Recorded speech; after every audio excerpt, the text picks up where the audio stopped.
Alright guys, so today I'm going to share with you what I think would be the top 25 coasters in the world within all of 2021. So that means 2021 coasters will be included, such as Conda, Pantheon, and Iron Gwazi. This will not include 2023 coasters, however, because Totitus is coming that year, but know too little about that, so that's not on this list. And also, I want to give an honorable mention to Skyrush, El Toro, and Expedition G-Force, which didn't make the list. Personally, I think Skyrush is a bit overrated, as well as El Toro, and Expedition G-Force also looks overrated. So those aren't on the list. But with that being said, let's get into the list. At the number 25 spot, I've got Dinoconda at China Dinosaurs Park. This coaster is basically a much bigger, faster, and meaner version of X2, which is in my top 5 I've ridden. So this thing's gotta be nuts. It's got a full 0G roll instead of an airtime hill after the Raven turn. And again, it's much bigger. Personally, I think it has a really good setting, and the whole park looks amazing, so getting a view of that would be incredible. So yeah, Dinoconda at 25. And at 24 is basically identical but bigger to Dinoconda, which is Egenica at Fuji Q Highland. Yeah, this thing's Dinoconda but bigger, so everything I said about Dinoconda applies here, but on a bit of a larger scale and with a Mount Fuji view. At the 23 spot, I've got Hyperion at Energylandia. This basically looks like a really good Intamin hypercoaster. It looks way better than the Superman Ride of Steel's Expedition G-Force, all that stuff. Looks to have some powerful airtime. It kind of has like this weird airtime hill dive loop hybrid kind of thing after the first airtime hill. And that's got some low to the ground transitions and hills that look amazing. And this ride just looks amazing and looks like a great third best coaster for Energylandia. And at the number 22 spot, I've got Abyssus coming to Energylandia in 2021. And this is the first 2021 coaster I'm mentioning on this list. And wow, this thing looks like it packs a punch. It looks like a really fun launch, couple really fun launches, some really good transitions, some really good inversions. It looks like that vertical loop, the bat wing, everything looks really good. It just looks like a nice, well-rounded coaster with powerful launches, inversions, and airtime. So that's why Abyssus is at the number 22 spot. At the number 21 spot, this might be a bit of a controversial pick, but I have DC Rivals at Warner Brothers Movie World in Australia. And most people would probably have this like in their top 10, but I'd say it doesn't look quite that good, but it still looks incredible. The twisted drop looks incredible. The non-inverting loop, all the air time in between, and also, of course, you can't mention DC Rivals without mentioning that backwards facing seat. And overall, this looks like another really well-rounded coaster, a huge coaster, definitely Australia's best coaster right now. And at the number 20 spot, we've got another new for 2021 coaster, which is Jersey Devil Coaster, coming to Six Flags Great Adventure. And this thing looks so whippy, especially in the back car. You're going to be thrown around so much. And even if it has those over the shoulder kind of collar restraints, it's still going to slap so hard, give probably the best airtime in the park. Insane ejector airtime, plus the stalls, the 0G rolls, all the whippy transitions in between. I think an underrated element is like that weird, like, I don't know, like that unbanked turn that you pop into after the airtime hill that's after the stall. Like that turnaround, you know what I'm talking about. That thing looks underrated. So yeah, Jersey Devil at 20. At the number 19 spot, I've got the Voyage at Holiday World. Oh boy, does this look like a long ride. It's like a minute 40 from drop to brakes. I don't know. It's something insane like that. And the whole ride looks to deliver with great airtime, a nice setting, and overall, it is a voyage throughout Holiday World's forest. The Spaghetti Bowl section looks great. It again, 24 seconds of airtime, second most in the world currently. So Voyage at Holiday World definitely deserving of a nice 19 spot on my list. And number 18, I have Wood Coaster, aka Mountain Flyer at Night Valley. Whichever one you want to call this thing. This thing absolutely shreds through its course. It has a great wooded setting, and it hauls through the entire thing. And it looks to have some of the best ejector air time. Again, it's pretty long. Not as long as like a ride like Voyage, but still pretty long for that much insane air time. And actually kind of looks like some good laterals on some of the turns as well. So that's number 18. At the number 17 spot, I've got another terrain coaster, which is Helix at Liseberg. Oh boy, does this thing look crazy. It looks to have some of the best inversions in the coaster, like in all of coasters right now. Like insane hang time, and it also looks to have some of the stupidest airtime ever. Like if you look at the hill, like after the second launch, like that thing looks like it's trying to kill you. Like so many other hills look just stupid with the terrain setting. Uses the terrain to perfection. Um, yeah, there's nothing really bad to say about this thing. This is like the first like 10 out of 10 coaster. Like no flaws. Like the ones before could it be like a little rough or something like that, short, but nah, that this looks like the first 10 out of 10 on the list.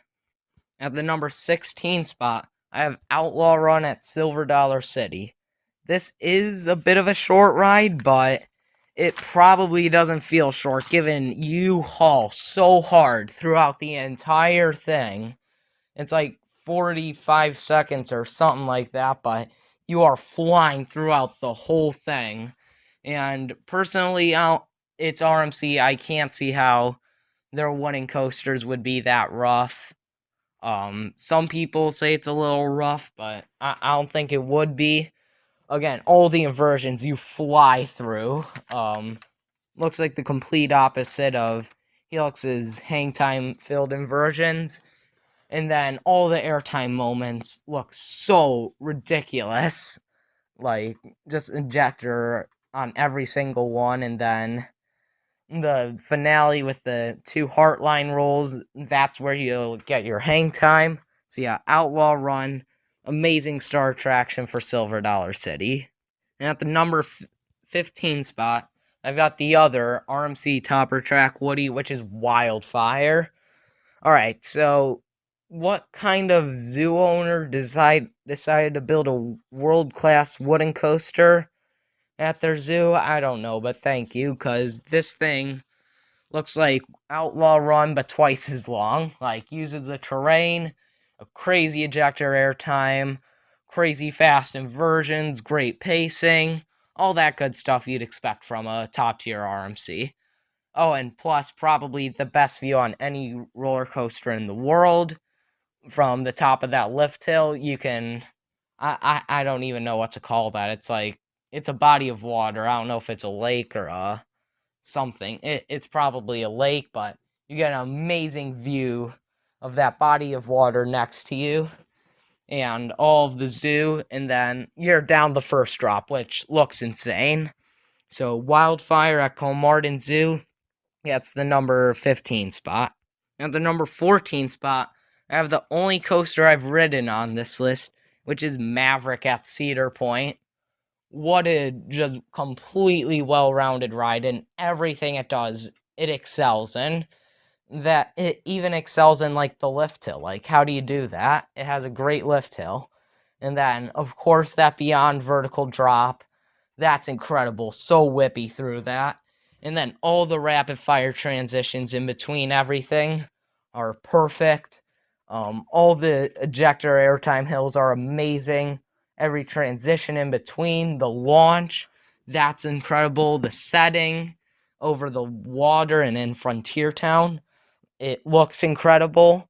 So overall, Maverick, an incredible coaster at the number 14 in the world. And at number 13, I have another Intamin Blitz, which is Taiga at Linnanmaki. And this looks like pretty different from Maverick, but I personally think it would be a bit better. It definitely has more hang time filled inversions over whippy inversions, but that hang time on some of them looks absolutely ridiculous. Like, probably best hang time in the world, maybe? I don't know on some of those. And then, of course, all the incredible airtime hills in between, the top hat, the launch, everything that goes into this ride looks incredible.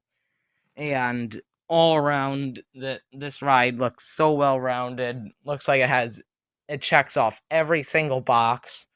So yeah, there's Taiga. At the number 12 spot, I've got Fury 325. Still an incredible coaster. Still worthy of a top 10 spot in Amusement Today for steel coasters. It looks to have everything you want in a good B&M Giga. It has incredible speed. Like, I don't know if you can feel speed as well as Fury, or like feel speed as good as on Fury. So that's obviously a 10 out of 10. The speed factor, the drop, probably top 5 drop in the world. That's a 10 out of 10. The smoothness, it's probably butter smooth. It's a B&M. Like, most B&Ms I've been on have been butter smooth. So that's probably a 10. All the interactions with the entrance, like all the airtime, the treble clef and the drop off of it, everything looks incredible, including the coaster itself. It has an amazing color scheme, and you see it right away when you're walking up to entrance of Carowinds. So overall, Fury, well deserving of a top 12 spot for me. At the number 11 spot, I have Terran at Phantasialand. Disney, you better be taking some notes right here, because Phantasialand knows how to do coasters that are thrilling, exciting, appeal to thrill seekers, while theming them incredibly. This is probably the most themed roller coaster in the world, with all that rock work and the coaster intertwining with it, and the layout looks amazing as well, with a ton of airtime moments, fast transitions, no inversions, but I can sacrifice inversions for incredible theming, probably better than anything Disney's done. Like, I'm sorry, but it is. It's true. This thing has probably one of the best mixes of thrills and theming in the world. So that's why this is at number 11. At the number 10 spot, I have Hakuge and Nagashima Spa Land. Looks like an absolutely elite RMC, which is still only 10 and with a top 5 RMC. And this thing has incredible inversions, airtime, everything incredible RMCs have. Intertwines with itself. Of course, another stunning setting right up against the lake with the white and blue color scheme. It looks amazing on that. Might even be a better looking coaster than Fury. I don't know. I'd have to think on it. But Hakuge, maybe the only thing it has drawing back for it is the length. It only does a couple laps around it, but it's basically a massive twisted cyclone, which gets it a number 10 spot on this list. At the number 9 spot, I have Untamed at Wallaby Holland. This again looks like an incredible RMC, one of Europe's finest.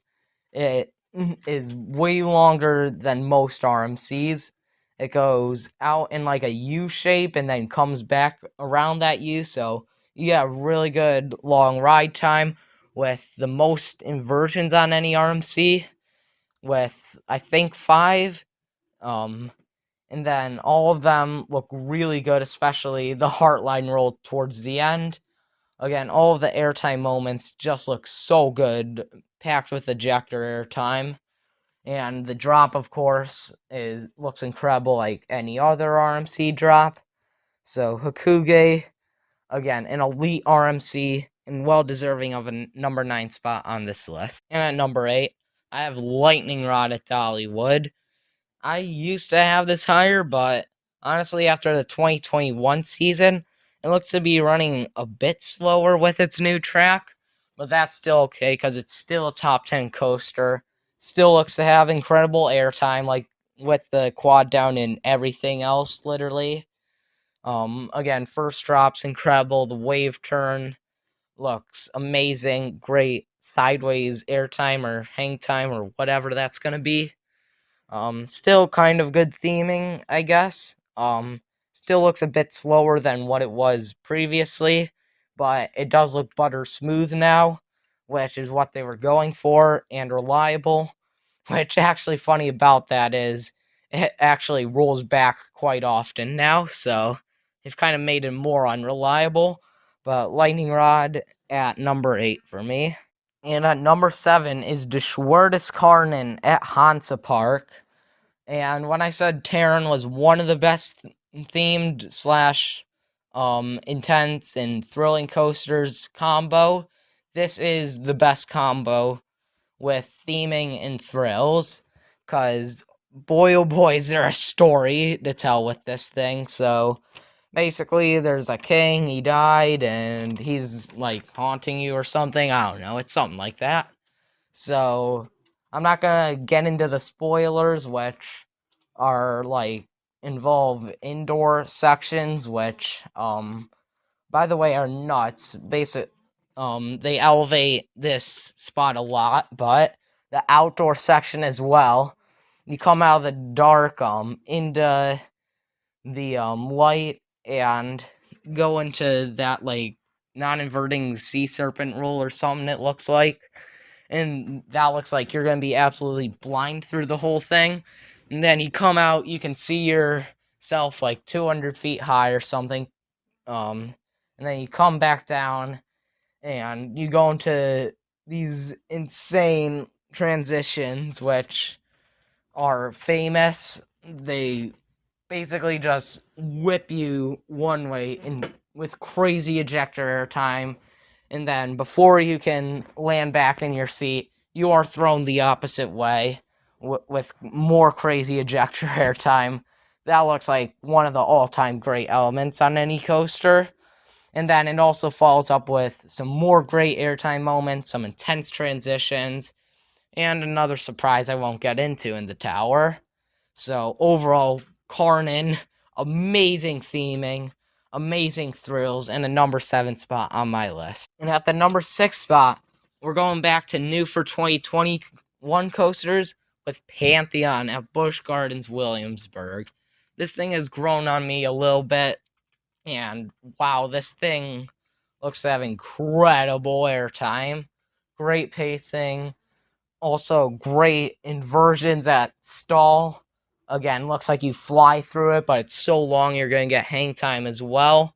The outer bank looks just like Steel Vengeance's. Also, of course, that setting next to the Rhine River looks great. Again, speculation is it was supposed to cross it and then go up the 300-foot spike, but that never happened, and I don't even know if that was supposed to, but anyways, this ride looks to have everything. It has everything except the theming of something like Terran or Karnan, which still, when you're flying through that fast and intense of a coaster, I don't think you're gonna care about a little Greek statue or anything. And at number 5, I've got another new for 2021 coaster, which is Conda, coming to Walby, Belgium.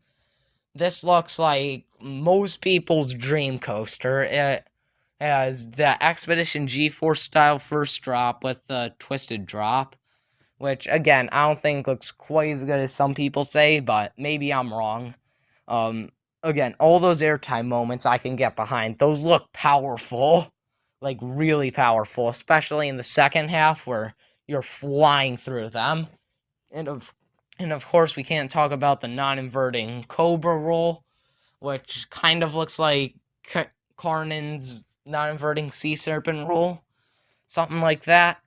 And then of course it you're gonna feel a ton of speed, kind of like Fury. I don't know about if you're gonna feel the speed quite as good as it, but you're certainly gonna feel insane airtime, insane ejector airtime throughout, especially in the second half where it's hauling through that course.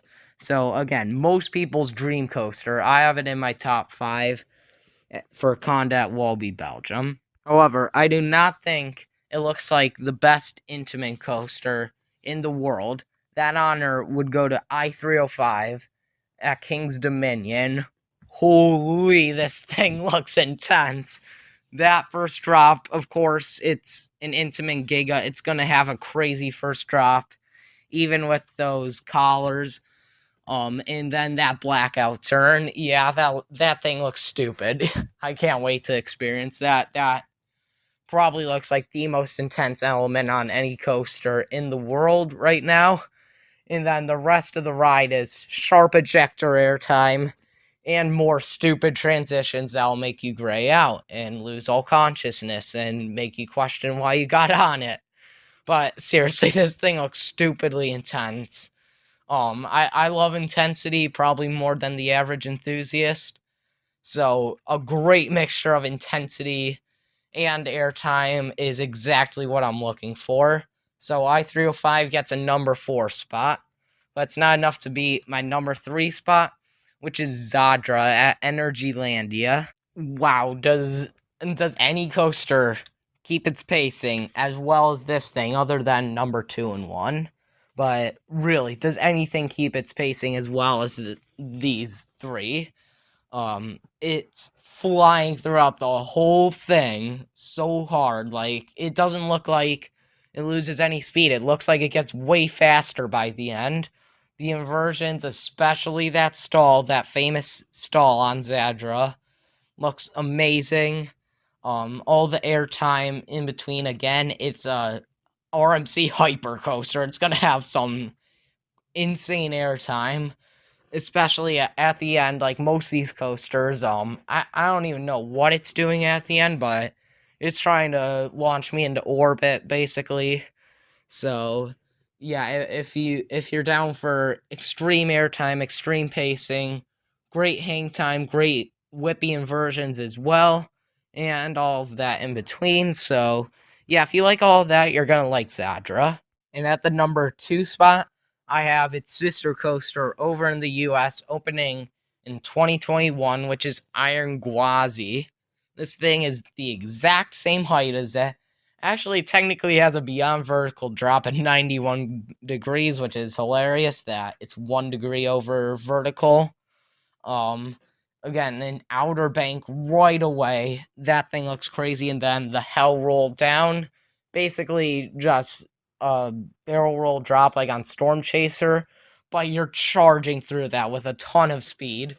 So basically, take if there was a launch on Storm Runners, or not Storm Runner, Storm Chaser's barrel roll drop. That's what this thing looks like.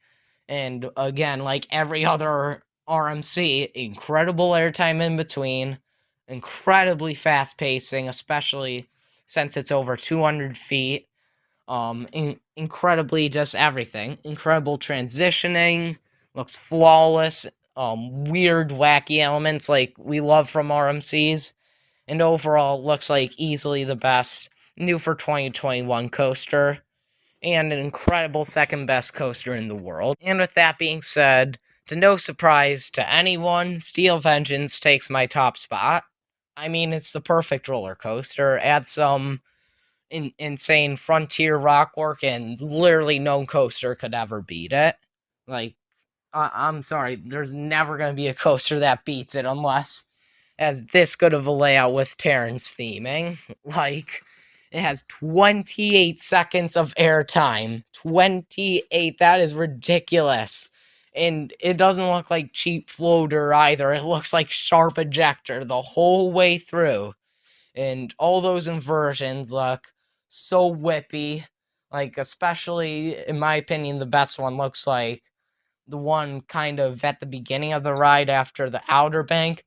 And let's talk about that Outer Bank. We talked about Pantheon and Iron Guazis, but this still looks like the best. Just charges through it. It's massive. And speaking of charging through everything, I don't know how this thing keeps its speed so well. It's really a work of something. It's unbelievable how ridiculous this ride is for keeping its speed the whole way through.